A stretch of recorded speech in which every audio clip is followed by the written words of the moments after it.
Ok, entonces buenos días para todos ustedes con el tema del tiempo de entrenamiento y esto viene porque en los últimos, en el último tiempo aquí en Colombia y creo que en el mundo se ha desarrollado mucho la forma de que debemos, a la vez que nos preparamos, también poder estar trabajando.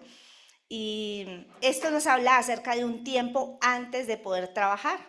Entonces, como les decía, estábamos viendo el viento, el fuego, el regreso del poder, el tiempo del entrenamiento y el tema de cómo nosotros como cristianos podemos ser un poco más intencionales y llenos de poder respecto al Espíritu Santo. Entonces, hablando de esto, del tiempo de entrenamiento, veo yo que, como les hablaba en tiempos pasados, el Señor viene a una única función que se llama establecer el reino de Dios. Y les decía que yo me siento muy robada porque durante todo mi tiempo de entrenamiento teológico jamás vi una sola materia que se llamara el reino de Dios. Eso me ha tocado como aprenderlo y entonces les decía que paradójico que supuestamente uno sea cristiano y no sepa cuál es el único tema que vino a predicar Jesús. Entonces, ¿por qué esto está tan velado y como tan robado? Entonces, si me regala la diapositiva, muchas gracias. Eh, Creo que es importantísimo que cada uno de nosotros acá podamos saber que tenemos un tiempo de entrenamiento y que Jesús lo trajo aquí a esta tierra. Él, cuando vimos también en la primera clase que Adán y Eva, por gusto propio, mediante haciendo el uso de su dominio propio, ellos dijeron, no te queremos seguir a ti, Jesús, queremos hacer las cosas a nuestra manera, y perdieron una cantidad de cosas, de privilegios, de comunión con Dios, de bendiciones hacia el Señor. Pero les contaba que Jesús hizo un plan B, el Padre, el Hijo y el Espíritu Santo otra vez, y dijeron, bueno, esa provincia de alguna manera, entre comillas, nos la quitaron, nosotros vamos a tener un plan de volver a tomar esa provincia en alguna parte, de redimirlos por medio de la sangre de Jesús y establecer el reino nuevamente. Entonces, no sé cuántos recuerdan todo lo que hemos hablado respecto a eso. Como es una saga, entonces vamos dando de a pedacitos para no saturarnos en conocimiento. Entonces, cuando llegó el tiempo, decíamos en Gálatas, el tiempo donde el Señor nos podía explicar qué era todo esto del cristianismo, del plan de redención. Entonces llega Jesús y se hace hombre y aterriza en medio de nosotros con una única misión específica que se llama establecer el reino de Dios aquí en la tierra. Y empezó a caminar entre nosotros, empezó a hacer cosas muy, muy tesas, muy lo sobrenatural, donde se unía el cielo con la tierra. Entonces los ángeles empezaron a mezclarse con los rebaños de ovejas, con los pastores, empezó una virgen a de pronto quedar embarazada, los viejitos que esperaban la venida del Señor a decir, este era el tiempo que yo estaba esperando, empezó un niño por allá a despertarse y a poner en jaque a todos los judíos, a todos los escribas y la gente fuerte de religión en ese momento, empezó a hacer una cosa espectacular. Entonces, algo que se estableció fue la iglesia.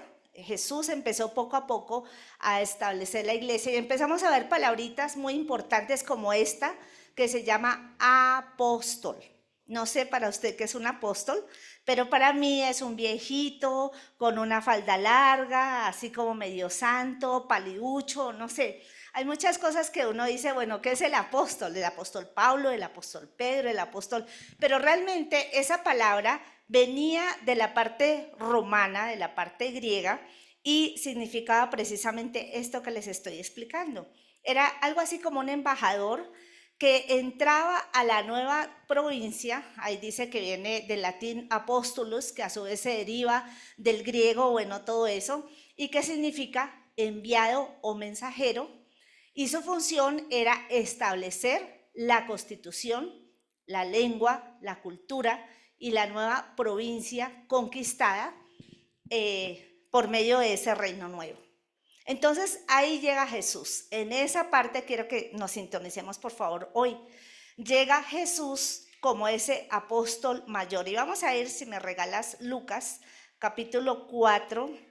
Vamos a estar muy en modo Lucas hoy. Qué cosa tan espectacular. Les contaba que estoy leyendo la Biblia nuevamente y yo digo tantas cosas nuevas, tanta delicia que el Señor muestra en cada lectura. Lucas 18, no. ¿Sí? ¿Es ese? Ok.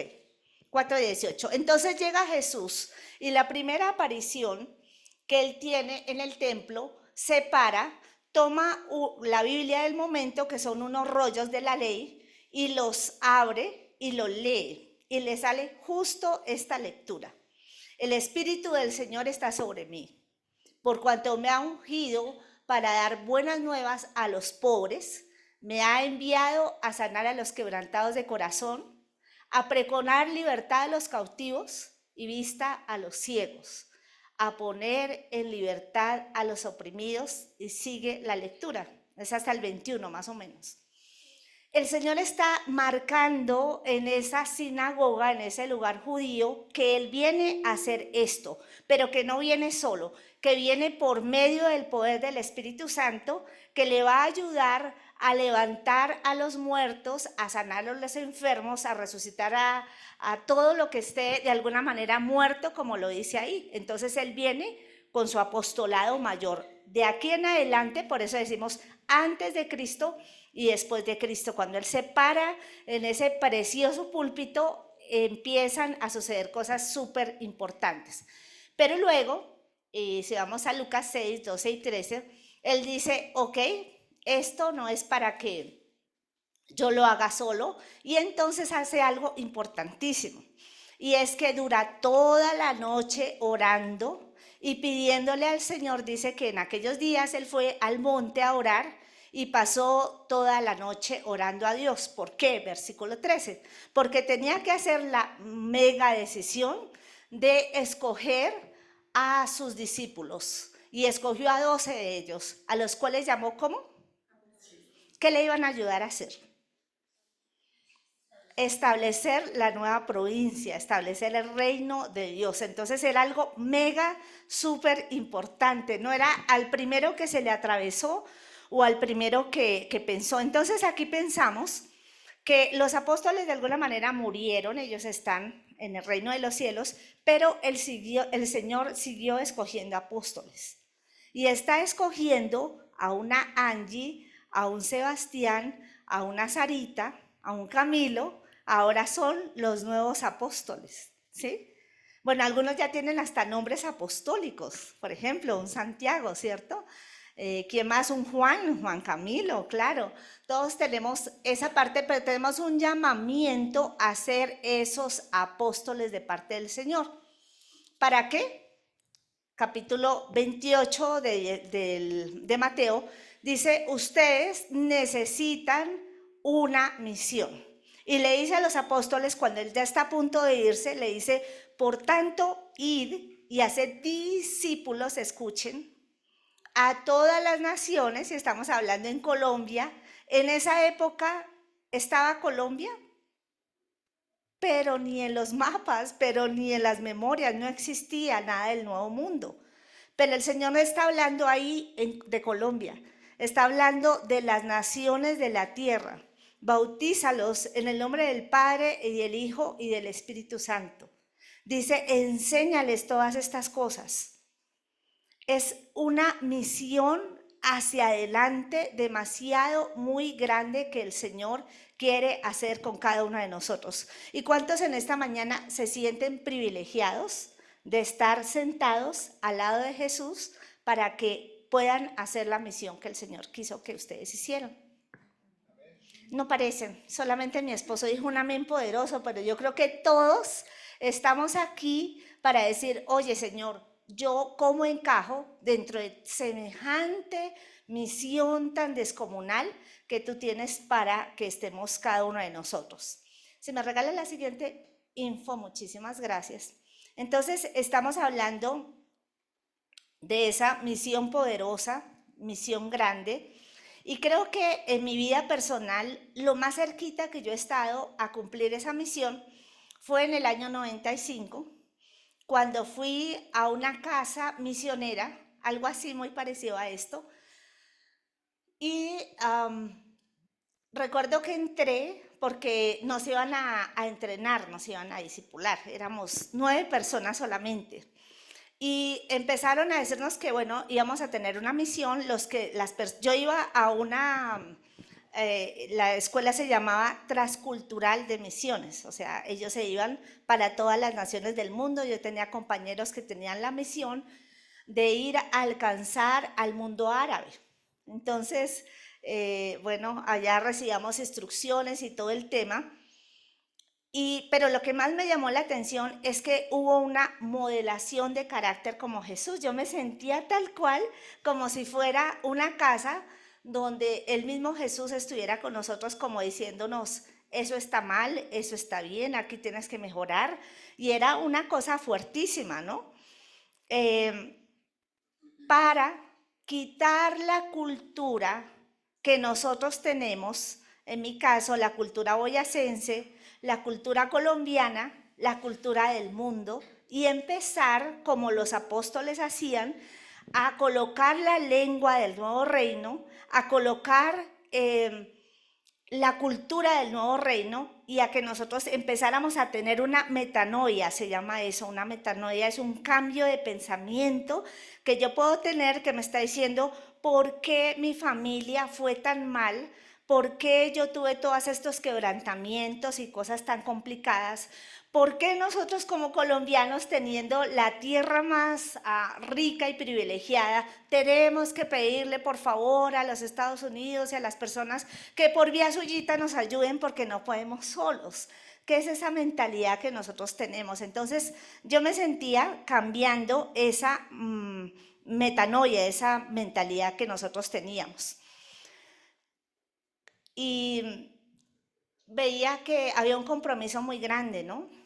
Yo decía, yo sabiendo cómo era yo de rebelde y de templada, como al tercer o cuarto día me quise devolver. Yo decía, no, esto no es negocio, yo en mi casa, que tengo todo, que soy la niña linda de mis papás y además, y aquí que me toque hasta lavar los baños, porque me tocaba lavar los baños, ¿no? Yo decía, ¿cuento de qué? Pero era algo que el Señor me decía, tú lo necesitas, tú lo necesitas, tú lo necesitas. Yo me acuerdo que les contaba que como yo empecé a darme cuenta que lo necesitaba era por toda la instrucción que ella daba y porque yo decía, no, si yo no tengo esto, si yo no sé qué es paciencia, qué es disciplina, qué es relacionarme con otros, qué es todo eso, mejor dicho, voy a tener una vida espantosa. Entonces, en contra de mi misma voluntad, decidí quedarme allá, como me imagino que cada uno de nosotros lo estamos haciendo así. Y es que no nos gustan que nos incomoden, no nos gusta que nos digan, no, no está bien así, mira, saluda un poquito mejor, ¿por qué no llegas más temprano? Bueno, esas cositas que de alguna manera no van a dejar que el reino de Dios permee nuestras vidas. Nosotros no somos así como muy manejables para dejarnos cambiar por ese Espíritu Santo, por eso es que necesitamos el Espíritu Santo. Entonces, bueno, ahora sí, venimos aquí a la palabra, Mateo 28, 20, si me lo regalas, gracias mi amor, dice, enseñándoles que guarden todas las cosas que os he mandado, y he aquí, yo estoy con vosotros todos los días hasta el fin del mundo. Miren el entrenamiento. Era un entrenamiento 24/7. Jesús coge a sus 12 discípulos entonces, esos discípulos súper fuertes, todos toscos, ordinarios, eran pescadores, pero era un revuelto, no sé si ustedes han visto un poquito Chosen, es algo así. unos refinadísimos, los otros eran bastos, ordinarios para decir las cosas, y los mete en una casa, los mete en una convivencia y empieza a modelarlos porque tiene un objetivo grandísimo, que es que ellos 12, con esos 12, el Señor nada más y nada menos va a revolucionar el mundo, va a cambiar todo lo que nosotros nos podamos imaginar. Entonces, me gustaría pensar en este momento si estamos igual de silvestres, de hoscos, de inmanejables, de orgullosos, de complicados, de difíciles que los apóstoles, o estamos un poquito menor. Y me gustaría que usted se examine allá. ¿Cómo está su discipulado? ¿Cómo está su entrenamiento? ¿Qué tal soy yo para hacer caso, para dejarme llevar un poquito, para obedecer órdenes? ¿Cómo estoy yo delante del Señor, no? Ellos estaban así. ¿Qué les enseñó Jesús esencialmente? Podría ser una otra saga de lo que Jesús enseñó, pero todo lo que Jesús enseñó, hablando acerca de las parábolas, por ejemplo, de los famosos sermones, ustedes han leído Mateo 5, 6 y 7, y Él les dice, antes fue así, pero ahora ustedes harán esto. Les estoy mostrando un antes y después, como nosotros en nuestra vida. Cuando entramos a un lugar como este, decimos, yo antes era, mejor dicho, la tapa de ser tan mentiroso y tan porquería, perdónenme. Pero ahora, por medio de la ayuda del Espíritu Santo, no estoy fingiendo, le estoy diciendo al Espíritu Santo, por favor, entra, transfórmame, cámbiame, haz lo que tú quieres que yo sea. Y dentro de las cositas interesantes que les enseñó el Señor aquí, la primera fue, yo creo que para algunos temperamentos es más difícil que para otros, se llama relacionarse. Lucas capítulo 22, del versículo 24 en adelante. Imagínense esos 13 tipos, creo muchos solteros, indomables, complicados, sin disciplinas, tienen una pequeña disputa sobre quién de ellos sería el mayor. El siguiente, si me regalas hasta el 38, Dani, por fin. Dice, pero él les dijo, los reyes de las naciones se enseñorearán de ellas y los que sobre ellas tienen autoridad son llamados bienhechores. Mas no así vosotros, sino sea el mayor entre vosotros como el más joven, y el que dirige como el que sirve, porque ¿cuál es mayor? ¿El que se sienta a la mesa o el que sirve? No es el que se sienta a la mesa, mas yo estoy entre vosotros como el que sirve. Pero vosotros sois los que habéis permanecido conmigo en mis pruebas. Yo pues os asigno, escuchen y recuerden en saltear cuando diga la palabra reino, y verá que ustedes empiezan a estudiar la Biblia de otra forma. Como mi Padre me lo asignó a mí, ¿qué dice? Para que comáis y bebáis a mi mesa en mi reino y os sentéis en tronos, juzgando a quienes. ¡Wow! Espectacular. Miren, aquí empezamos a ubicarnos. Para que comáis y bebáis, perdón, creo que es hasta el anterior, me lo regalas, por fin. Para que comáis y bebáis a mi mesa, ¿en dónde? ¿Y os sentéis dónde? Juzgando a las 12 tribus de Israel. Ok, porque es que el entrenamiento es tan pesado, porque el lugar a donde vamos a llevar no es precisamente allí,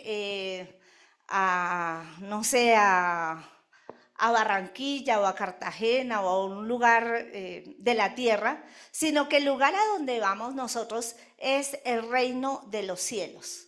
Un lugar poderoso, un lugar grande, un lugar donde todo va a ser perfecto. No sé si ustedes se dan una leidita por Apocalipsis, dice allá no va a haber llanto, ni dolor, ni muerte. Las primeras cosas pasaron, entonces no vamos precisamente allí para un paseo 2x1, ¿cierto? Sino que vamos para un lugar tenacísimo, lleno de poder, de autoridad y de presencia. Entonces, no sé cuántos aquí hemos tenido la oportunidad de llevar a un grupo o de ser directores de algunas personas. Yo me acuerdo que fui profesora en un colegio y tenía cuartico de primaria y nos tocaba llevar a los niños fuera del salón de la clase y nos tocaba caminar por algunas partes y habían dos muchachos que, mejor dicho, no se quedaban quietos, corrían, se le atravesaban a los carros y de todo. Entonces nos tocó el doble de tensión, ¿no? Y yo decía, la directora después nos dijo, ¿vuelven a ir? Y yo decía por dentro, sí, pero sin Carlos ni Sebastián. O sea, yo a esos dos no me los vuelvo a llevar ni porque llueva, ¿no? Creo que así somos nosotros, cuando somos difíciles, somos tercos, queremos hacer nuestra voluntad solamente y no queremos ser manejables. Les estaba diciendo Jesús, si me regala la infografía, que necesitaban una nueva forma de relacionamiento, no conforme a lo que decía Grecia o lo que decía Roma o lo que nos dice nuestra generación de en Colombia, que el más vivo vive el bobo y toda esa cantidad de cosas que tenemos en nuestra cultura, sino un relacionamiento conforme al reino de Dios. Obedecer conforme al reino de Dios. Por ejemplo, dice ese Juan 14:15, si me amáis, guardad mis mandamientos, lo cual desmiente que no, Dios es puro amor y que, mejor dicho, como sea, Él nos lleva para el cielo. Eso no es lo que dice la palabra. La palabra dice aquí, si me amáis, guardad mis mandamientos. Vaguitos yo no me voy a llevar, poca lucha, rebeldes no me voy a llevar, personas que no quieran cambiar, yo no me voy a llevar para allá. Y si usted es tan delicado o si es tan problemático, pues qué pesar, pero se va a perder casi nada del reino de los cielos. Necesitamos obedecer. ¿Esas serán buenas noticias para mí o malas noticias para mí? ¿Qué opinan? Entonces dígale al vecino que tiene a su lado, le figuró obedecer. Dígale, por favor. Le figuró obedecer si quiere ir al reino de los cielos. Pero también les enseñó algo precioso, lo sobrenatural. Está Mateo capítulo 14, 29, 31. Cojan esas partes bíblicas. Es increíble. Imagínense un entrenamiento a semejante nivel. Y él dijo, ven. Y descendiendo Pedro de la barca, andaba sobre las aguas para ir a Jesús. Pero al ver el fuerte viento, tuvo miedo y comenzando a hundirse, dio voces diciendo, Señor, sálvame. Al momento Jesús, extendiendo la mano, asió de él y le dijo, hombre de poca fe, ¿por qué dudaste? Increíble. No solamente les enseñó en el entrenamiento que les cuento a andar sobre el mar, sino también les enseñó a multiplicar peces y panes, les enseñó a resucitar muertos, les enseñó a sanar leprosos, a tantas cosas, dice, por ejemplo, a sacar demonios, los enseñó a ir como ovejas en medio de lobos, les enseñó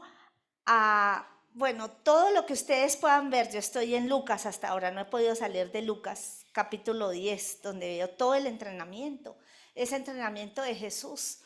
¿Cómo me estoy entrenando yo? Ustedes no vienen aquí para calentar una silla. El Señor los va a utilizar para dar unas consejerías muy tesas, para llevar a personas, hombres y mujeres, del reino de las tinieblas al reino de la luz. De pronto por el camino se van a encontrar algún endemoniado que necesiten liberar. Díganme amén, no sean tan pasivos. Amén, ¿cierto? O me voy a encontrar con una dificultad donde el Señor, que ya me decía un amigo, y me decía, imagínate que yo estoy discipulando a alguien y tiene un emprendimiento tan tenaz y se le perdió todo, y yo tenía unos millones de pesos guardados, y el Señor me dijo, ofréndaselos a él, regálaselos, siémbraselos. Y yo decía, ¿es en serio? ¿Sí? Y era algo para mi casa, pero yo se lo di, porque en medio del entrenamiento tenía que mostrarle que yo también tenía un desprendimiento impresionante. Entonces es otro tiempo de entrenamiento súper diferente. o sobre la religiosidad, cuando yo veía a los tipejos ahí muy acartonados, muy judíos, muy dueños de la ley, le decía, bájese ese, ¿sí? Y empiecen a ser esos hombres de Dios. ¿Cuáles eran sus problemas siempre? Estos dos, escribas y fariseos.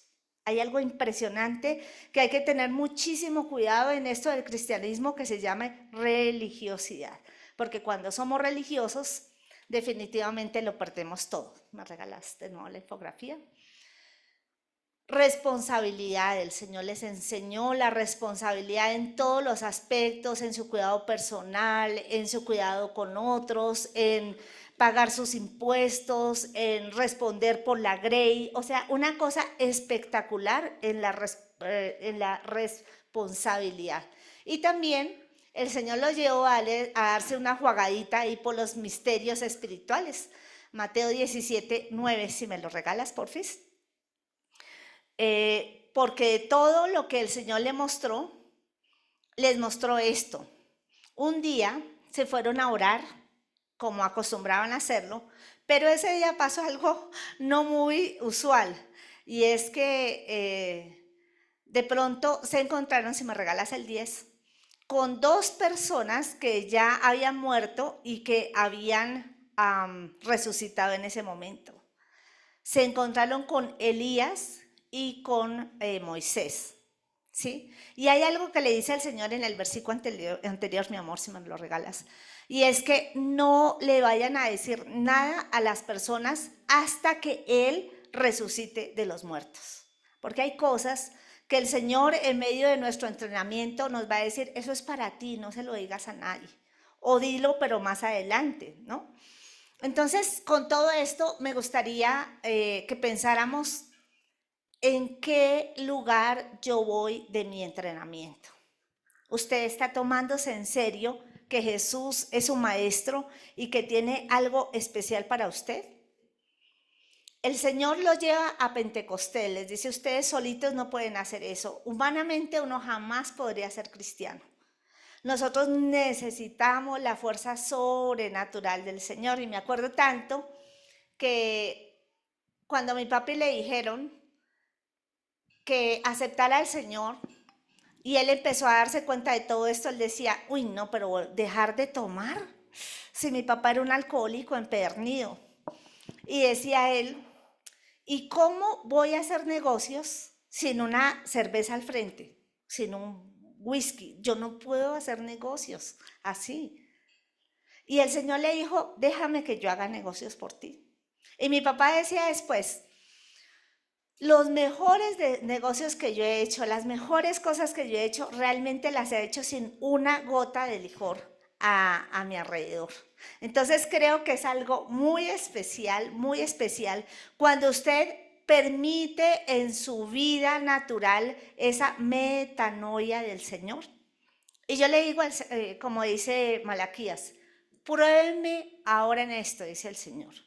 No lo hagamos más a tu forma, déjamelo hacer a mi forma. Y es retante, porque nosotros estamos acostumbrados a algo y no queremos empezar a soltarlo. Pero el Señor nos dice en esta mañana, y creo que voy a dejarlo hasta ahí, que vamos a tener un cambio de entrenador, ¿no? Cuando el Señor ya se va a ir y ya no está 24/7 con sus discípulos, de hecho, uno de ellos se pierde. Eso dice mucho, ¿no? Al Rey de Reyes, al Señor de Señores, se le choquea uno, se le pierde un Judas.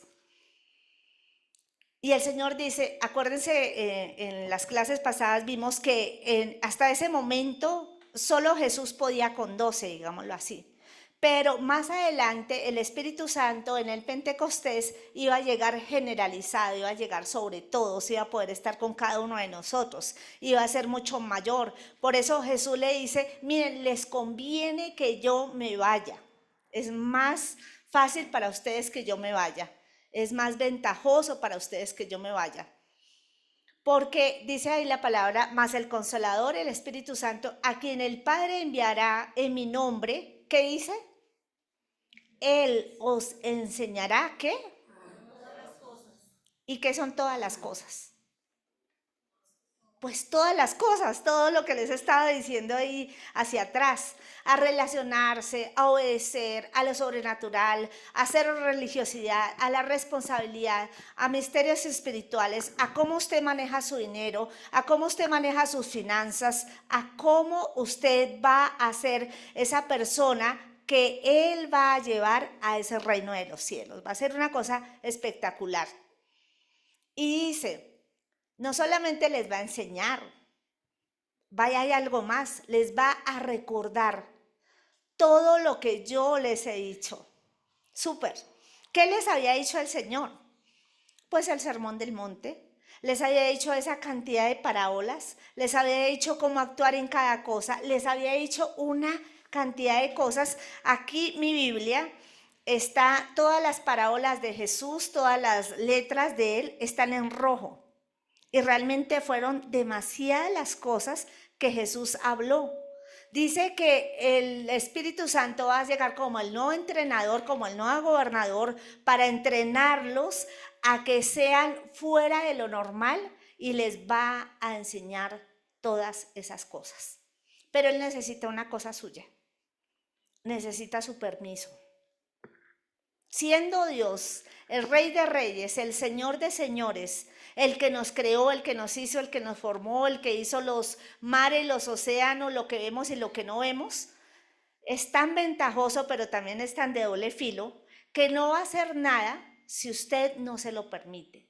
Si usted no le dice, Señor, ven, entra a mi corazón, toma mi vida, toma esta área. ¿Y qué es lo que hacemos aquí domingo tras domingo? Eso.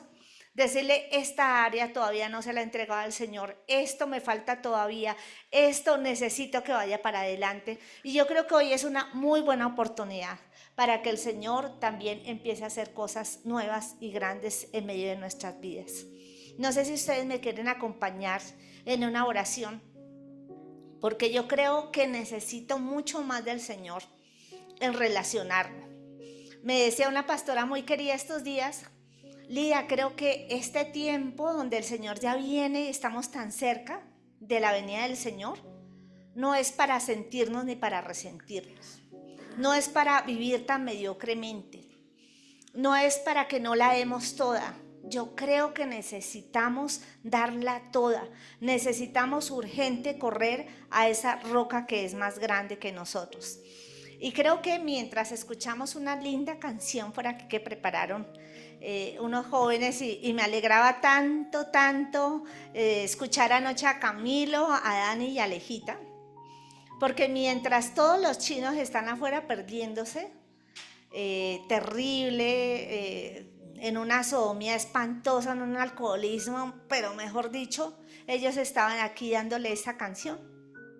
Y yo creo que es la mejor alabanza que cualquiera de nosotros y nosotros como sus padres debemos sentirnos tan orgullosos, tan bendecidos de tener unos hijos acá adentro, ¿cierto, Carolina? Hoy decíamos, wow, es algo muy precioso saber que Dios nos rescató, saber que Él tiene un plan con nosotros, que Él tiene cosas grandísimas y que no es precisamente venirnos a sentar en una silla, sino es algo tan especial. Hoy estoy cumpliendo 40 meses de la partida de mi papá y decía, oh, Señor, qué herencia tan maravillosa, nunca me voy a cansar de decirle, Señor, gracias, gracias por ese hombre que no le importó negarse a él mismo y que dijo, bueno, pero dejar mis tragos, dejar mi estatus, dejar mis... no me importa. Realmente yo vi a una Lía por allá que iba a estar en un reino de los cielos preparándose y por eso él empezó a hacer cosas diferentes, cosas nuevas, cosas de golpe que fueron muy marcantes para su época. Entonces, no sé si ahí sentadito o paradito, usted quisiera esta mañana decirle al Señor, Señor, yo quiero que me cambies, yo quiero que entres en mi corazón, yo quiero que transformes mi vida, yo quiero y que Si tú lo hiciste con Pedro, con Santiago, con Juan, con Andrés, con todos esos hombres, lo hiciste también porque más adelante el Señor nos muestra a sus discípulas, una María Magdalena, una mujer como, bueno, todas ellas, lo puedes hacer conmigo en esta época. Entonces, me encantaría que escucharan esta canción que prepararon los chicos y que pudiéramos cantársela al Señor. Y si usted quiere entregarle su vida hoy al Señor, creo que va a ser algo muy importante. Yo le entregué mi vida al Señor siendo niña y siempre digo que es la mejor decisión que yo he podido tener, aunque han habido cosas complicadas y difíciles, pero siempre Él ha estado conmigo. Entonces, puede ahí orar, no sé qué le quiera usted decir al Señor, puede cerrar sus ojitos. Y te decimos, Padre, no sé si ya cerramos la transmisión también, pero hoy queremos decir